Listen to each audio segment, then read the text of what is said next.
I mean, I know that, and our audience should know that you did go back to Afghanistan. You went back and actually engaged in a rescue mission to try to get as many people, over 8,000 people out, interpreters and others who had helped us where our government had fallen down on the job.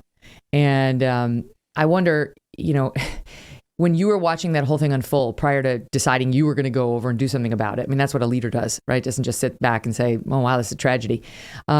What were you thinking, right? After having served there and watching the interpreters be left behind and watching those guys holding on to the airplane as we took off, what were you thinking? I was thinking, how do I find the phone numbers for my former interpreters to get a hold of them? What were my pulling out old, we have these little green army journals, and in them we write all of our notes. I was going back into my locker and pulling out, because I have them dated.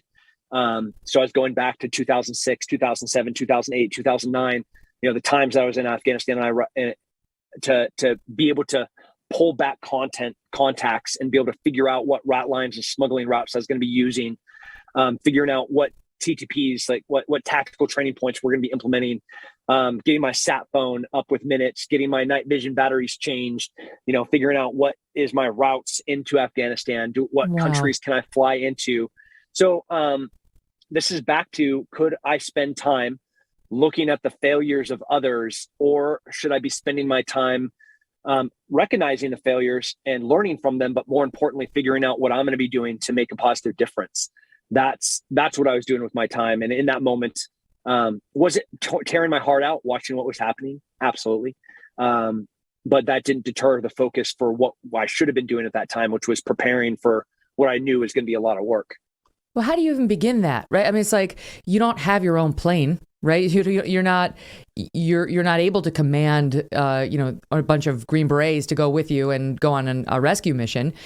Our government was in charge of that. Our State Department was slow rolling the extraction of a lot of these interpreters. Sometimes for good reasons, sometimes for questionable reasons. So how do you even go about? I get the night vision goggle stuff, but how did you go about planning all the logistics around that rescue?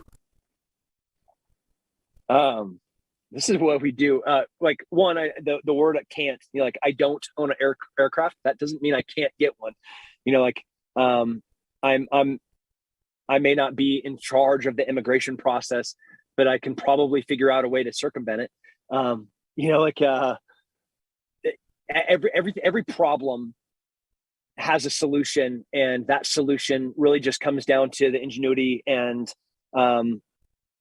sacrifice that somebody's going to be able to make to find that solution.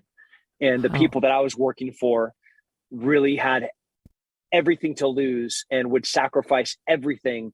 And thankfully, they were also the best and brightest that could be able to find those solutions.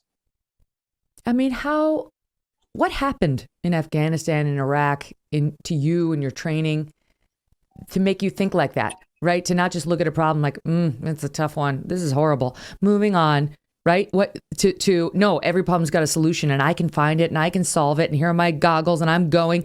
The guy we talked about at the top of this interview wasn't really that guy. So what happened to you? I lost a lot. I failed a lot. And by 2008, I stopped going to funerals at Fort Bragg, North Carolina, because in 2008, I sat down on Memorial Day and I was trying to write down the names of my friends that had died in the war thus far, and I couldn't do it. There were names. I was like, oh man, who was that 2 years ago? Who was that in 2006? Who was that 18 Bravo cadre that then went back to the team that was one of my instructors and then died his next deployment? What was his name? And it tore my heart out to be able to not remember all of their names. And now 20 years removed from that, there's no possible way I could remember all their names, but it's a different kind of loss. And, we're talking about the wrestling room and grappling and how that forges you, because you learn how to place all responsibility and blame on yourself. Well, this is magnified to a magnitude of tenfold, where we're talking about human life in Afghanistan. While we're sitting there, one of my friends, my colleagues that I was working for, Kevin, he lost almost 40 pounds in 10 days.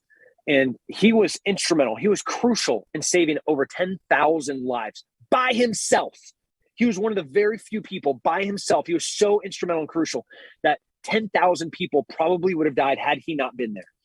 And he would have, just to dumb it down, a decision. Should I sit down and eat this MRE, or should I go do a reconnaissance of another potential rat line to smuggle some more people past the Taliban tonight?